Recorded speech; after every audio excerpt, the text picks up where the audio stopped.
চাঁদপুর চাঁদপুর বাংলাদেশের চট্টগ্রাম বিভাগের একটি গুরুত্বপূর্ণ জেলা। এটি পদ্মা, মেঘনা, ডাকাতিয়া নদীর মিলনস্থলে অবস্থিত, যা একে একটি গুরুত্বপূর্ণ নদীবন্দর হিসেবে পরিচিত করেছে। চাঁদপুরকে ইলিশ মাছের জন্য বিখ্যাত বলা হয় এবং এটি ইলিশের বাড়ি নামে পরিচিত। চাঁদপুরের নামকরণ নিয়ে বিভিন্ন মতামত রয়েছে। কেউ কেউ মনে করেন এটি বিক্রমপুরের জমিদার চাঁদ রায়ের নাম অনুসারে নামকরণ করা হয়েছে। আবার কেউ কেউ মনে করেন চাঁদ ফকির বা শাহ আহমেদ চাঁদ নামে একজন প্রশাসকের নাম অনুসারে এটির নামকরণ করা হয়েছে। আমরা এখন পুরান ঢাকার অলিগলি দিয়ে সদরঘাটের দিকে যাচ্ছি। পুরান ঢাকা, যেখানে ইতিহাস এবং সংস্কৃতি মিশে আছে বহুকাল আগে থেকে। ব্রো, আসো তুমি? আরে ভাই, লঞ্চ তো গেছে গা ভাই। তুমি তো দেরি করলাম। লঞ্চ গেছে, একটা গেছে, আরেকটা আইবো মিয়া। 8:30 উঠতে পারলে ভালো হইতো না? রোল মিয়া, প্যারা আছে। চলে যাবো, চলো লেটস গো।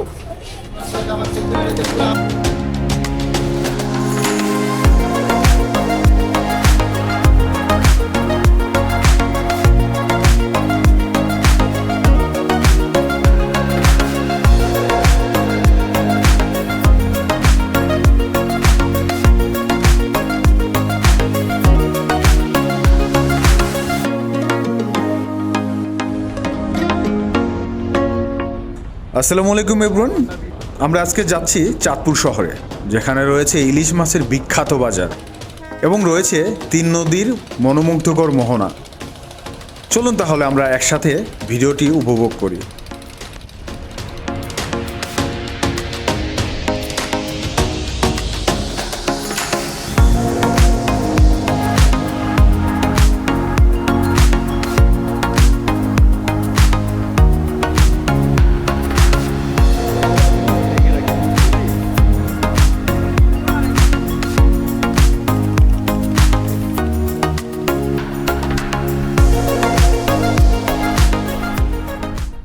নদীর ভ্রমণ সবসময়ই মনোমুগ্ধকর হয়।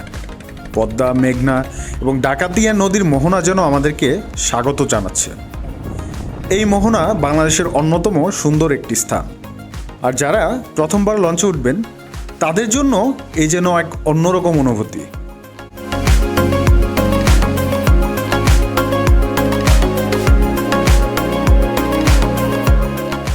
প্রাকৃতিক সৌন্দর্য এবং লঞ্চের জার্নি উপভোগ করতে করতে আমরা চলে এলাম চাঁদপুর লঞ্চ টার্মিনালে।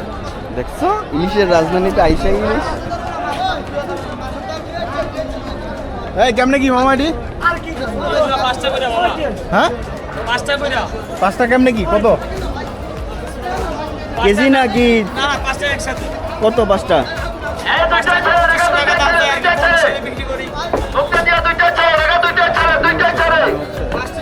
5টা কত কেজির মতো হইব? 3 কেজির উপরে। চাঁদপুর শহর থেকে আমরা দুপুরের লাঞ্চ কমপ্লিট করে চলে যাব 3 নদীর মোহনায়। চাঁদপুরে আসার পর আসলে লাঞ্চ করার পর যাচ্ছে হচ্ছে 3 নদীর মোহনা, যেটা হচ্ছে চাঁদপুরের প্রাণকেন্দ্র। আর এটাতে না গেলে আসলে চাঁদপুরের টুকটাই মিস হয়ে যাবে। আমরা এখন চলে এসেছি চাঁদপুরের 3 নদীর মোহনায়। চাঁদপুরের মোহনা, যেখানে মেঘনা, পদ্মা এবং ডাকাতিয়া নদীর মিলন ঘটে। এটি প্রকৃতির এক অপূর্ব সৃষ্টি। নদীর তীরে সবুজ গাছপালা, পাখির কিচিরমিচির এবং নদীর স্রোতের মৃদু শব্দ আমাদের মনকে প্রশান্ত করে। সূর্যোদয় এবং সূর্য অস্তের সময় মোহনার দৃশ্য সত্যিই মনোমুগ্ধকর।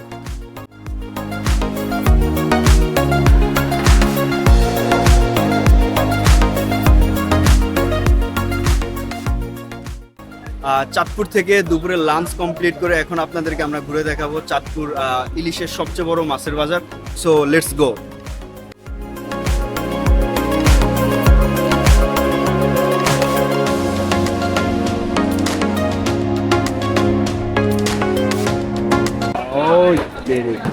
কত কেজি হবে? এটা হলো 2250 কেজি। কতটুকু হবে? 2 কেজি। এটা একটু 700 600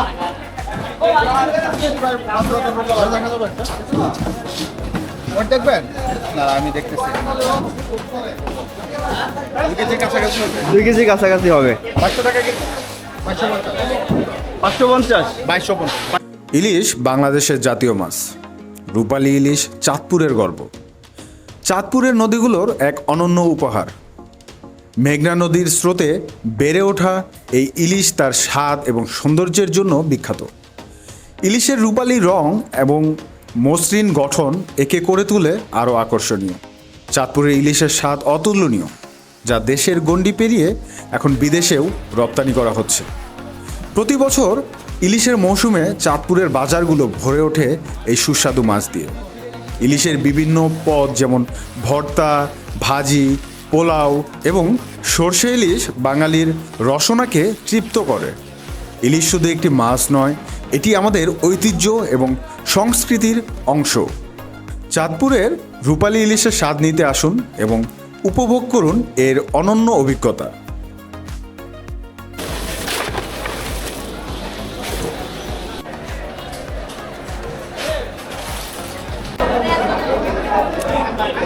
এটা কেজি কত ভাইয়া? 1500। এটা 1250।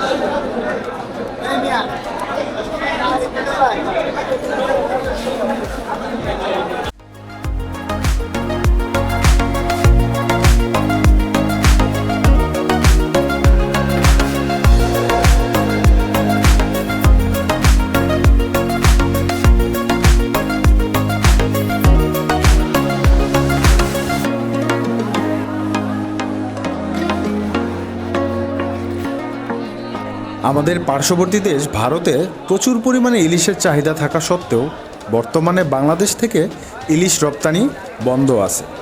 ইলিশের দাম এখনও আকাশচম্বী রয়ে গেছে। এর পেছনে রয়েছে কিছু অসাধু ব্যবসায়ীর কারসাজি। তারা ইলিশ মাছ মজুত করে কৃত্রিম সংকট সৃষ্টি করেছে বাজারে, ফলে বাজারে ইলিশের দাম কমছে না। সাধারণ মানুষ এই পরিস্থিতিতে ভোগান্তির শিকার।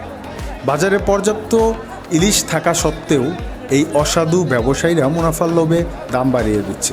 সরকারের উচিত কঠোর মনিটরিং এবং আইন প্রয়োগের মাধ্যমে এই অসাধু কার্যকলাপ রোধ করা। এটা শুধু এখন সময়ের দাবি।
প্রতি বছর চাঁদপুর থেকে বিপুল পরিমাণ ইলিশ মাছ রপ্তানি করা হয় বিভিন্ন দেশে।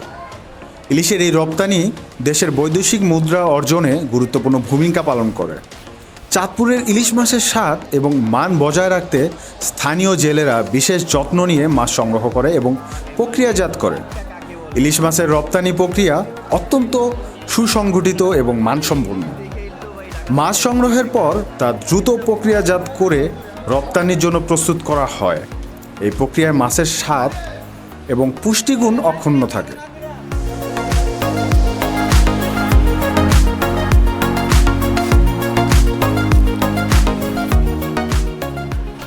কিনে ফেলছেন? 2 কেজি উপরে হবে না ভাইয়া? না ভাইয়া, না 1.5 কেজি হবে। এটা ওয়েট দাও এটা।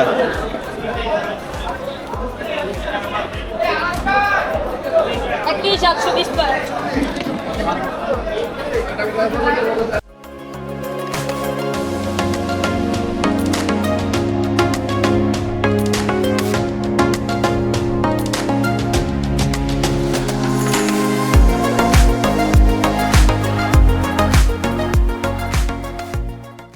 তো এই হচ্ছে অবস্থা। আমরা চাঁদপুর ইলিশের যেটা সবচেয়ে বড় বাজার তার পাশেই আছি।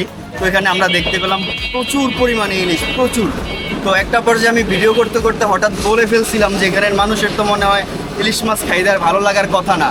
পরে সাইড থেকে এক ব্যবসায়ী ভাইয়া বললো যে ভাইয়া এখানে মানুষ ইলিশ খাইতেই পায় না। তো আমি তার কাছ থেকে জানতে চাইলাম কেন। উনি বললো যে ইলিশের প্রচুর দাম এখানেও। চাঁদপুর বাজারে ভরপুর ইলিশ, এটা হচ্ছে রেল স্টেশন বাজার। তো এখানে ভরপুর ইলিশ আছে, কিন্তু দামটা তুলনামূলক অনেক বেশি, কারণ হচ্ছে এখন ইন্ডিয়াতেও রপ্তানি হচ্ছে না ইলিশ, সেক্ষেত্রে দামটা একটু কম হওয়ার কথা, বাট একদম নাগালের বাইরে। আমরা ঢাকাতে যে টাকা দিয়ে ইলিশ কিনে খাই, এখানে সেম দাম। আমি জানি না কেন, হয়তো বা কোয়ান্টিটি কমের জন্য ওরা এই দামটা চাচ্ছে।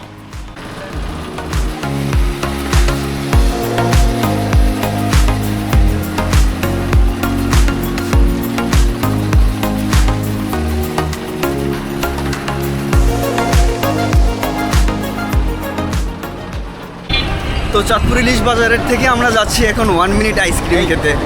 আইসক্রিম আমি এটা আগেও খাইছি, বাট হচ্ছে এখন নতুনভাবে খাইতে যাচ্ছে তোমার সাথে। আমি তো ফার্স্ট টাইম খাচ্ছি। হ্যাঁ, টেস্টটা আমার কাছে আগে ভালো লাগছে, এর জন্য আবার যাচ্ছি।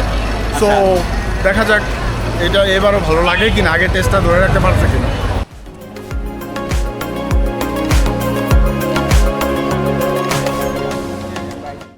আপনি চাঁদপুরে আসবেন, কিন্তু চাঁদপুরের এই বিখ্যাত 1 মিনিট আইসক্রিম টেস্ট করবেন না, সেটা হবে না। এটা যেমন ঐতিহ্যপূর্ণ একটা আইসক্রিম, এবং চাঁদপুরে যারাই আসে তারাই কিন্তু খুব মজা করে আইসক্রিমটাকে উপভোগ করে। আপনারা যখনই আসবেন কালীবাড়ি এসে এই 1 মিনিট আইসক্রিমটা অবশ্যই টেস্ট করবেন, খুব মজাদার এবং খেতেও খুব সুস্বাদু। চাঁদপুরের এই মনোরম দৃশ্য এবং ইলিশ মাছের বাজারের গল্প আপনাদের ভালো লেগেছে আশা করি। আমাদের সাথে থাকার জন্য ধন্যবাদ, এবং পরবর্তী ভিডিওর আপডেট জানার জন্য অবশ্যই আমাদের চ্যানেলটিকে সাবস্ক্রাইব করবেন এবং পেজটিকে ফলো দিয়ে পাশে থাকবেন। আল্লাহ হাফেজ, ভালো থাকবেন সবাই।